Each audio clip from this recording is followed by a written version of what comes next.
권위 있는 이유라는 제목으로 예수님 이야기를 함께 나누려고 합니다. 복음서는 예수님에 관한 이야기가 계속해서 이어지는데 예수님 이야기를 통해서 또 예수님을 더 깊이 알아가고 또 삼위 하나님의 은혜를 풍성하게 누리는 시간 될 수 있기를 바랍니다. 자, 여러분들은 우리 예수님께서 권위, 권세 있는 분이신 줄로 믿으십니까? 아멘입니다. 다 그런 믿음이 있는 줄로 믿습니다. 근데 누가 여러분들에게 아니 왜 예수님에게 권위가 권세가 있습니까? 예수님께 권세가 있다는 말이 무슨 말입니까? 라고 묻는다면 무엇이라고 대답을 하시겠습니까? 오늘 말씀을 통해서 그 이유를 한번 찾고 기억하시고 또 이웃들에게도 잘 전해주면 좋겠습니다. 여러분, 예수님께 권위가 있다라고 하는 것의 핵심 키워드, 오늘 주시는 하나님의 말씀의 핵심 키워드는 생명에 있습니다. 생명이 예수님의 가르침에는 생명이 있기 때문에 그 말씀에 권위가 있습니다.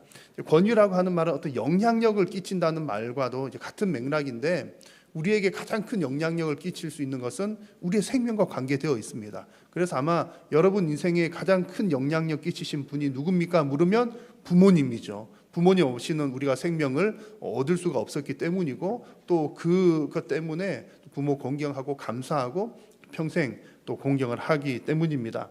육신적으로는 부모님들이 우리에게 생명을 주었고 또 여러 가지 통틀어서는 삼위 하나님께서 우리에게 생명을 주셨습니다. 그래서 생명을 주신 그분이 가장 권위 있고 권세 있는 분이라는 얘기입니다. 그래서 오늘 말씀을 통해서 그 생명 주시는 예수 그리스도를 우리가 깊이 깨달아 아는 시간이 되기를 바랍니다.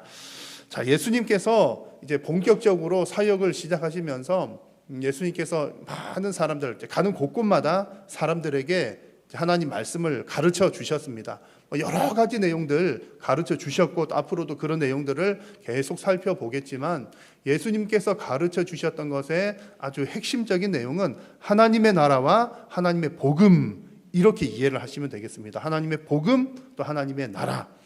예수님께서 오셔서 죄의 문제를 해결해 주시고 또 하나님 나라를 완성시켜 가신다는 것이 복음입니다. 그 내용들을 예수님께서 가는 곳곳마다 가르치시는데 사람들이 예수님의 그 가르침을 듣고서 깜짝깜짝 놀라는 겁니다. 오늘 본문에도 보시면 예수님께서 가르치셨을 때 사람들이 어떤 반응을 보이는지가 나와 있습니다. 한번 말씀을 같이 읽겠습니다. 무사람이 그의 교훈에 놀라니 이는 그가 가르치시는 것이 권위 있는 자와 같고 서기관들과 같지 아니함일러라. 아멘. 예수님께서 가르치실 때에 사람들이 이 사람 대단한 사람이다 놀랐다는 얘기입니다. 그 이유는 그 가르침에 권위가 있었기 때문에. 기존에도 서기관들이 이제 회당에 모이면 서기관들이 가르치고 성경 가르치고 이런 사람들이 있었지만 이분은 뭔가 다르다라는 것을 느꼈다는 겁니다. 예수님의 가르침이 서기관들과 어떻게 달랐을까 여러 가지들이 있는데 대표적인 몇 가지들은 이런 것들입니다. 서기관들은 주로 물론 이제 그 첫 시작은 성경을 가르치는 것이었지만 근데 그 예수님 당시에 보면 좀 변질이 되는 거죠. 변질이 되어서 그들의 전통에 기반한 가르침들을 많이 가르쳤습니다. 하나님 말씀이 이렇게 오리지널 말씀이 있는데 여러 가지 살들을 덧붙인 거죠. 근데 예수님께서는 그런 시대에 오셔서 하나님의 진리만을 핵심적으로 가르쳐 주셨습니다. 그러니까 사람들이 들을 때 진리를 듣게 되니까 뭔가 다르다. 뭔가 능력이 있다 이렇게 느꼈다는 얘기고요. 또한 사람들이 만든 전통은 그 특징이 점점점 복잡해진다는 데 있습니다. 살을 붙이고 또 살을 붙이니까 말하는 나도 나중에는 어디 앞뒤가 어떻게 되는지 딱딱 맞춰지기가 어려운 겁니다. 그러니까 사람들이 듣고서 복잡해지는 거죠. 당시에 그 율법 조항들이 이제 그들이 만들어낸 조항들이 얼마나 많았는지 여러분 아마 들어본 적이 있을 겁니다. 그런데 그에 반해서 예수님의 가르침은 매우 간결하고 분명했습니다. 그리고 가르치는 방식에 있어서도 그러고 매우 쉽게 가르쳐 주셨습니다. 그러니까 사람들이 듣고서 이분의 가르침은 다르구나 이런 것을 느꼈다는 거죠. 자, 그런데 여러 가지 이런 차이점들이 있는데 오늘 말씀드릴 핵심은 예수님의 가르치심이 서기관들과 달랐던 가장 중요한 차이점은 예수님의 가르침에는 생명이 있었다는 것이 중요한 차이점입니다. 서기관들은 그들이 가르칠 때에 주변적인 것들, 자기 전통에 기반해서 가르쳤기 때문에 주변적인 것들을 가르치는 내용들이 많이 있었습니다. 그러나 예수님은 그에 반해서 핵심적인 진리, 그 진리는 곧 생명에 관한 것을 가르쳤다는 거죠. 대표적인 예를 들어보면 안식일 법이 그렇습니다. 그들은 안식일을 잘 지키기 위해서 여러 가지 규칙들을 계속해서 더해 갔습니다. 우리가 하나님께서 안식일을 지키라고 하셨으니, 하나님은 안식일 지키라 그러셨잖아요. 그랬으니 어떻게 하면 잘 지킬까? 그러면 이것도 하지 말고 이것도 하지 말고 뭣도 하지 말고 뭣도 하지 말고 점점점 늘어나는 겁니다. 그러다 보니까 아주 핵심적인 내용은 놓쳐버리고 그런 규칙들만 많아지다 보면 핵심이 오히려 덮여버려서 안식일에 생명을 구하는 일까지도 하지 말아야 된다, 이렇게 결론이 난 겁니다. 그래서 실제로 한 번은 예수님께서 안식일에 한쪽 손 마른 사람, 병든 사람을 안식일에 고쳐주신 일이 있습니다. 그러면 그런 생명을, 아픈 사람을 고쳐주는 일은 지금 우리가 생각해봐도 선한 일인데, 당시의 종교 지도자들 많은 사람들은 예수 저 사람 안식일에 하지 말아야 될 것을 하는구나, 이렇게 판단을 했던 겁니다. 근데 예수님은 그들을 향해서 이렇게 말씀하시죠. 안식일에 생명을 구하는 일은 옳은 일이다. 너희들이 이 핵심을 놓치고 있었다. 예수님께서 그렇게 말씀을 하셨습니다. 그래서 예수님의 관심은 항상 생명에 있었다는 거죠. 그런데 서기관들의 가르침은 전통들이 많아지다 보니까 그 핵심을 놓쳐버리고 있었던 것입니다.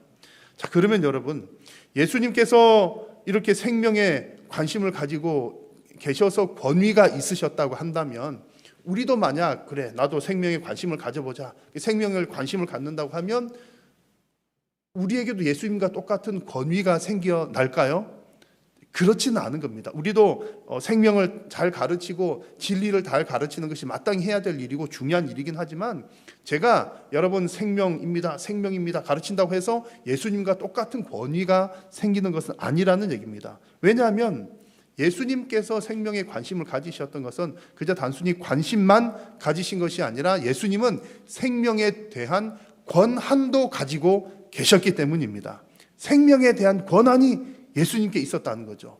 왜 그렇습니까? 예수님은 하나님의 아들이시기 때문에, 곧 예수님은 하나님이시기 때문에 생명에 대한 권세, 권한을 가지고 가르치셨기 때문에 권위 있는 가르침이 되었고, 그 가르침에는 하나님의 능력이 나타나더라는 겁니다.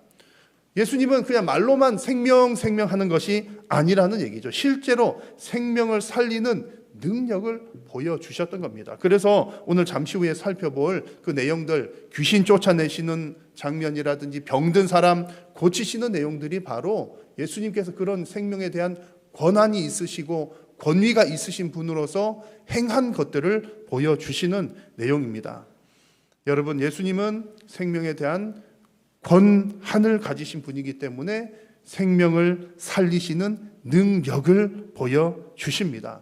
여러분, 우리 예수님이 그런 분인 줄로 믿고 고백하시기를 축원합니다. 우리 성도들의 신앙생활에서 이 부분, 이 믿음이 너무나 중요합니다. 우리가 여러분 다 믿고 계시겠지만, 생명은 주님의 손에 있다, 이것이 왜 그렇게 중요하냐면, 이런 믿음이 있어야, 생명이 하나님 손에 달려있는 줄로 진심으로 믿어야 내 인생의 모든 문제도 하나님께 믿고 맡겨드릴 수가 있는 것입니다. 여러분, 그런 믿음으로 승리하시기를 축복합니다.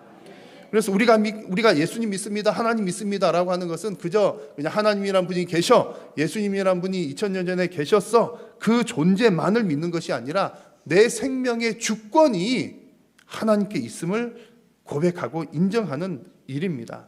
여러분, 여러분의 인생에서 정말 생명의 주관자가 되시는 그 삼위 하나님의 은혜가 여러분의 인생 가운데 충만하게 넘치시기를 다시 한번 간절히 축복합니다. 자, 사람들이 이런 예수님의 가르침을 듣고서 그 권위 앞에 깜짝 놀랐다고 했습니다. 그리고 이어지는 내용은 그 예수님의 가르침에 권위가 있었던 것들을 증명하는 사례 2가지가 나옵니다. 하나는 귀신 쫓아내시는 장면이고 또 하나는 병 고치는 장면입니다. 첫 번째 사례는 귀신을 쫓아내신 일입니다. 예수님께서 회당에서 사람들에게 막 가르치고 있을 때 그 사람들 가운데 귀신 들린 사람이 있었습니다. 그 귀신 들린 사람이 예수님께서 가르치시는 것을 듣고 보면서 이제 이런 반응을 보이는 겁니다. 나사렛 예수여, 우리가 당신과 무슨 상관이 있나이까? 우리를 멸하려 왔나이까? 라고 귀신이 하는 얘기입니다. 예수님께서 그 권능을, 하나님의 권능을 가지고 말씀으로 가르치셨을 때에 귀신이 보인 반응입니다. 우리를 멸하려 오셨습니까? 귀신이 뭘 안다는 거죠? 예수라고 하는 저 사람이 하나님이신 것을 안다는 거죠. 그래서 우리를 멸망시킬 수 있는 권능을 가지고 계신 분이로구나 하는 것을 귀신들도 알았다는 얘기입니다.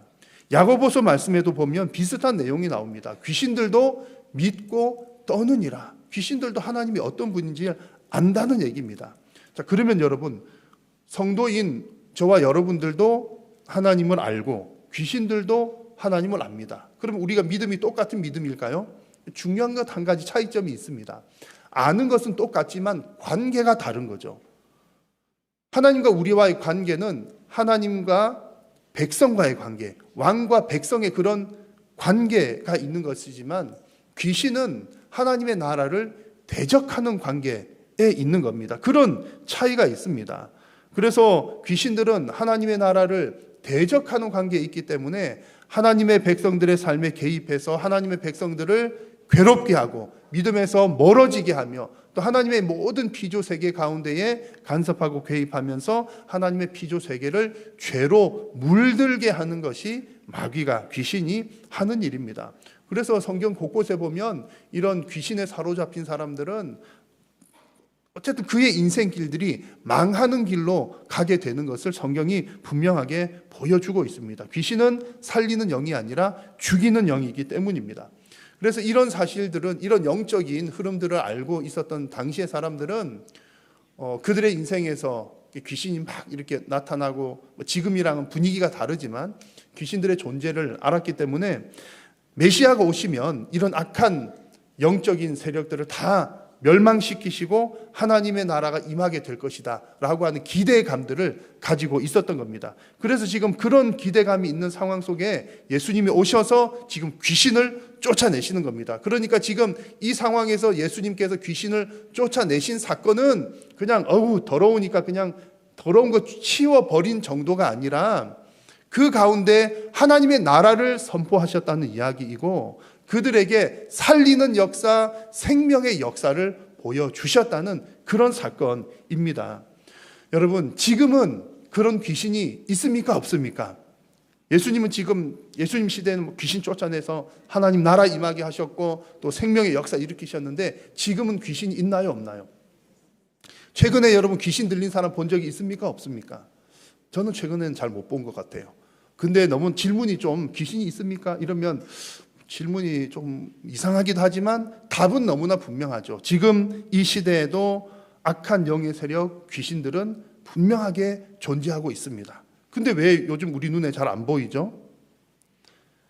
활동을 덜 하고 있는 것이겠습니까? 전혀 그렇지는 않습니다.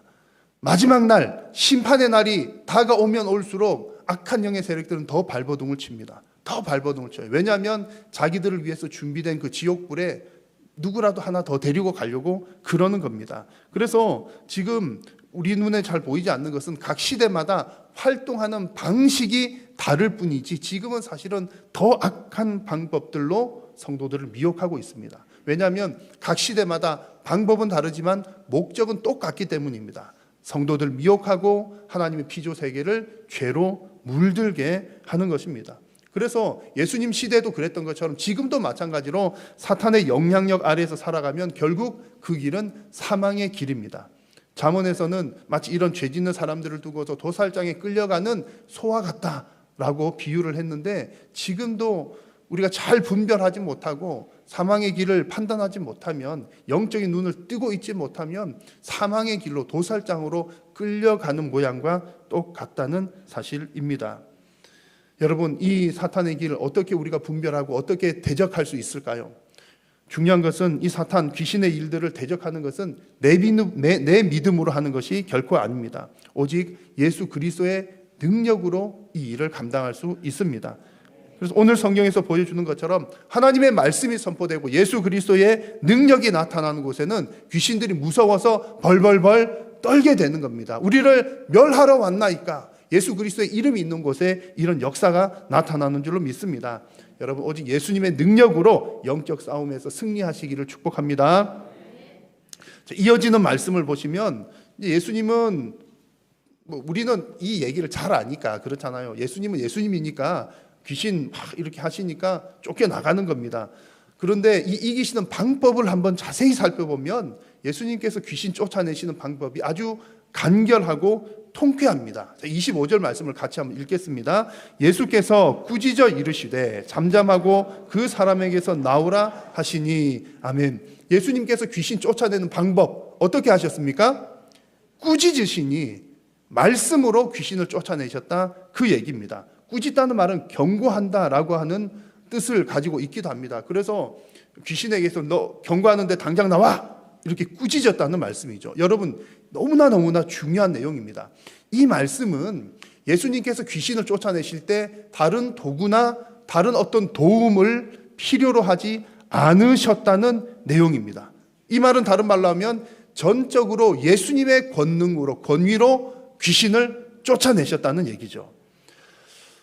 간혹 영화에서 여러분 영화에 나오는 거 다 받아들이시면 안 되는데 영화 얘기 조금 하면요, 영화에서 귀신 쫓아내는 장면들이 종종 등장하잖아요. 이렇게 퇴마사들 그리고 이렇게 사제복 입고 이렇게 잘생긴 배우들이, 제가 알고 봤더니 권사님들 그런 영화 좋아하시는 이유가 배우가 잘생겨서 그렇다면서요. 어쨌든 이제 실제랑은 다르답니다. 사제들 옷도 그 사람 멋지게 쫙 이렇게, 근데 영화 배우여서 그런 거예요. 여튼 이제 그 사제들이 나와갖고 막 귀신들 쫓아내는 장면들이 종종 나오잖아요. 영화들 있잖아요. 하는데 할 때 보면 어떻게 쫓아냅니까? 가방을 착 열면 여러 가지 나와요. 성수, 또 성물, 여러 가지 있어가지고 물 조그만한 병에 이제 성수로 물이죠. 물을 찍어서 귀신들이 사람한테 이마에 찍찍 바르고 그러면 그러고 또 십자가 하면 지직 타고 그러면서 성 아무개 이름으로 명한다 나와라 그러고, 이게 무슨 내용이냐면요, 내 힘으로 안 된다는 겁니다. 그러니까 우리가 이 내용, 영화 내용이기는 하지만 다른 것을 다 우리가 말하는 것은 아니고, 한 가지 분명한 사실은 내 힘으로는 안 된다라는 것은 분명히 맞는 내용입니다. 내 힘으로 안 되니까 무슨 성수, 성물 사용해서 귀신을 쫓아낸다는 거죠. 그런데 오늘 성경에서 예수님은 어떻게 귀신 쫓아내십니까? 이렇게 다른 도구를 사용하신 것이 아니라 그저 꾸짖으시니, 귀신을 향해서 나오라 명하시니 귀신이 나왔다는 겁니다. 예수님 스스로에게 그 권능이 있으시다는 것을 보여주신 거죠. 그러니까 귀신들도 이 사실을 아니까 우리를 멸하러 왔나이까라고 하면서 벌벌벌 떨고 있는 겁니다. 사랑하는 성도 여러분, 지금도 악한 영의 세력들, 귀신들은 성도와 세상을 미혹하고 유혹하고 있습니다. 악한 영을 이겨내야 하는데 그 이겨낼 수 있는 권능은 나에게 결코 있지 아니하고 오직 예수 그리스도의 이름에 있는 줄로 믿습니다. 그래서 예수님의 권능으로 영적 싸움에서 날마다 승리하시기를 간절히 소망합니다. 예수님의 권능이 있는 이유, 귀신 쫓아내시는 모습을 보면서 예수님께 생명의 권능, 생명의 주권이 있는 것 말씀을 드렸고요. 두 번째 사례가 나옵니다. 병을 고치시는 장면입니다. 근데 이 병 고치시는 것도 지금 오늘 성경을 보시면 귀신 쫓아내시는 내용, 병 고치는 내용, 여러분 뭐가 더 센 것처럼 보입니까? 귀신 쫓아내는 게 조금 더 센 것처럼 보이고 병 고치는 것은 조금 덜해 보이긴 하는데 성경을 잘 보시면 같은 맥락으로 이어지고 있습니다. 예수님은 회당에서 가르치신 후에 베드로와 안드레 집으로 가는데 가서 봤더니 베드로의 장모가 열병으로 이렇게 병들어서 누워 있는 겁니다. 사람들이 예수님에게 와서 얘기를 해요. 예수님, 베드로 장모가 아파서 이렇게 지금 몇 날 며칠 누워 있는데 어떻게 좀 한번 해보십시오. 사람들이 그렇게 예수님에게 와서 이야기를 전한 것은 예수라고 하는 이분 보니까 보통 분 아니셔.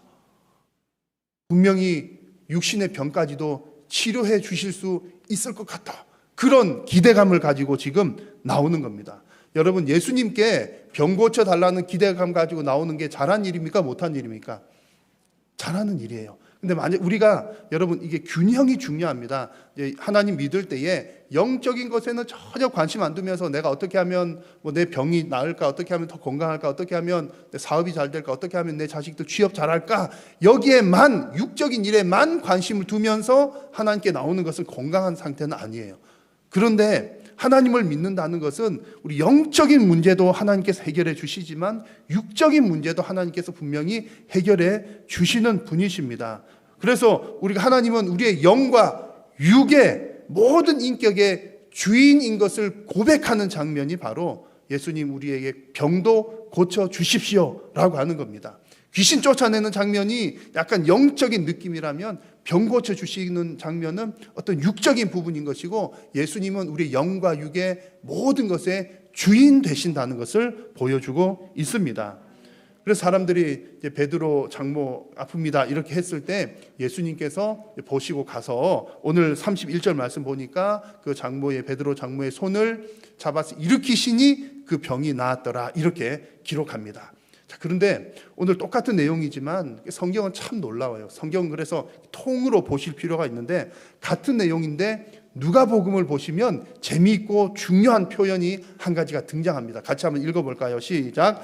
예수께서 가까이 서서 열병을 꾸짖으신데 병이 떠나고 여자가 곧 일어나 그들에게 수종드니라. 아멘. 누가복음은 여러 사건들을 좀 구체적으로 잘 기록을 하고 있습니다. 어떻게 베드로 장모 병을 고쳤다고요? 열병을 뭐 하신대?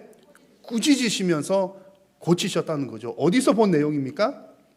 좀 전에 보신 내용이잖아. 예수님께서 귀신 쫓아내실 때도 꾸짖으셨다 그랬습니다. 병 고치시는 때도 꾸짖으셨대요. 같은 맥락이라는 얘기죠. 영적인 생명 구하기 위해서도 예수님 말씀으로만 고치셨고, 육적인 생명 고치시기 위해서도 예수님은 오직 말씀으로만 이 일이 능히 가능하다는 말씀입니다. 예수님께는 육과 영을 고치는 모든 능이 있으시다는 것을 보여주는 것이죠. 여러분, 근데 오늘 이 표현은 예수님 당시에 좀 특이한 환경이 있기 때문에 여러분 잘 이해를 하셔서 받으셔야 됩니다. 시대적인 상황이 반영된 겁니다. 예수님 당시에는 육신에 병이 들었다 그러면 죄를 지어서 그랬거나 귀신 들려서 그랬거나 그렇게 생각하는 경우들이 많았습니다. 그러니까 육신의 병 들어도 막 귀신 쫓아내면 육신의 병도 낫기도 하고 그렇게 했던 거죠. 그러니까 예수님께서 꾸짖으신다라고 하는 것도 그런 약간 분위기 속에서 말씀을 하신 겁니다. 지금도 당연히 병든 것은 안 좋은 일이지만 오늘 성경 보면서 예수님께서 병을 이렇게 치료하셨으니까 나도 그렇게 하자라고 하는 것은 위험합니다. 간혹 그런 경우가 있을 수는 있지만 현대인들에게 우리 병 생기는 원인들은 너무나 다양해요. 다양하기 때문에 누가 내 아내가 내 남편이 병들었다고 해서 당신 병든 거 보니까 죄를 지었거나 회개하긴 해야 되지만 병든 것을 죄 때문에 그렇다라고 단정 짓거나 당신 병드는 거 보니까 뭔가 귀신 들린 것 같아요. 귀신아 물러가라 한다거나 그러면 곤란하던 얘기입니다. 그럴 수도 있지만 이유가 다양하다는 거죠. 자, 그럼에도 불구하고 오늘 이 말씀 예수님께서 열병을 꾸짖으셨다라고 하는 사건은 우리들에게 동일하게 똑같이 중요한 의미를 갖고 있는 것이 있습니다. 말씀드린 것처럼 그것은 우리 육신의 주인도, 육신의 생명의 주인도 예수 그리스도시라는 것을 보여주는 사실입니다. 그래서 여러분 우리가 몸이 아플 때는요 병원도 가셔야 되고 약도 드셔야 되고 아프지 않도록 운동도 미리미리 하셔야 합니다. 다 그렇게 하시는데 그러나 가장 먼저 해야 될 것, 그런 것 하기 전에 가장 먼저 해야 될 것은 생명의 주인 되신 여호와 하나님 앞에 기도하는 일입니다. 병원 가시기 전에 뭐 하고요? 기도하시고, 약 드시기 전에 뭐 하고요? 기도하시고, 운동하시기 전에 뭐 하고요? 기도하신다는 겁니다. 기도한다는 얘기는 내 생명의 주권이 하나님께 있으니 하나님께 맡겨드리고 저 병원 갑니다. 하나님께 맡기면서 운동도 합니다. 하나님께 맡기면서 약도 먹습니다. 라고 하는 겁니다. 예수님께서 베드로의 장모뿐만 아니라 수많은 사람들의 병들을 고쳐주신 이야기가 오늘 읽은 본문 뒤에 나오고 있습니다. 그렇게 해주셨던 근본적인 이유는 모든 육신도 여호와 하나님께 속한 것이며 그 생명의 주권이 우리 삶의 하나님께 있음을 보여준 그런 사건들이었습니다. 여러분 우리 교회에도 아픈 분들이 여기저기 아픈 분들이 많이 있습니다. 수술을 앞두고 있거나 또 수술 이미 하고 난 이후에 회복 중에 있는 분들도 많이 있습니다. 때로는 참 나에게 큰 병이 다가왔을 때 이해가 안 되죠. 왜 나에게 이런 병이 왔을까? 그 이유를 우리는 다 알 수는 없지만, 그런 이유는 모르지만 우리가 분명하게 알 수 있는 것 한 가지는 내 생명의 주인은 여호와 하나님이십니다. 이것은 우리 모두가 고백하고 분명히 아는 사실입니다.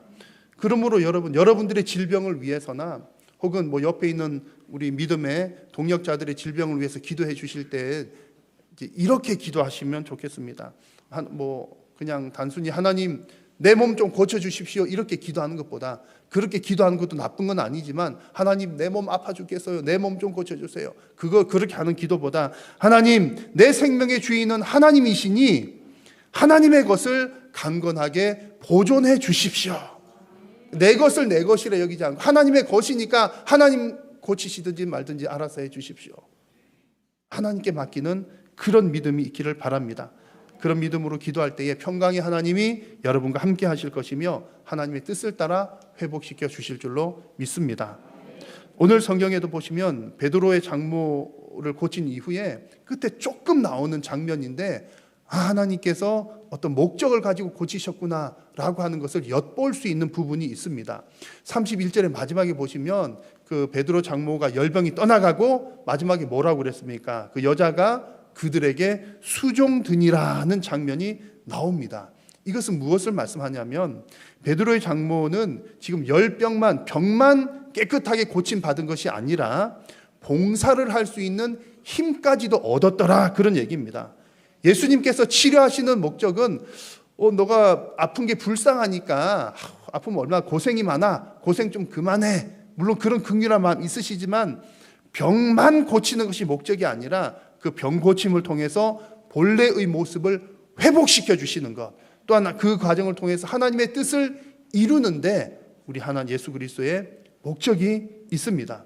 물론 이것을 여러분 조건부로 판단을 하시는 것은 곤란합니다. 그거 하나님 낫게 해주시면 너가 이런 거 해야 되잖아. 베드로 장모도 낫게 해주시니까 이런 일을 했잖아.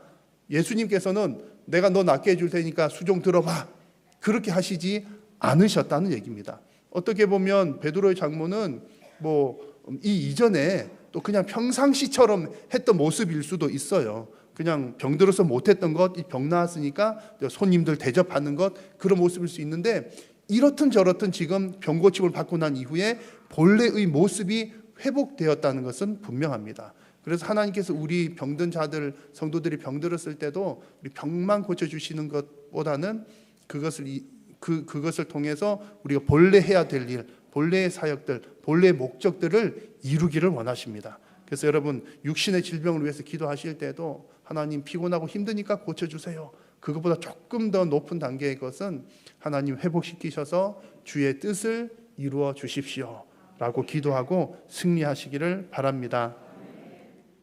여러분 권능의 하나님께서 여러분들의 모든 육신의 약함들을 고쳐주시기를 간절히 소망합니다.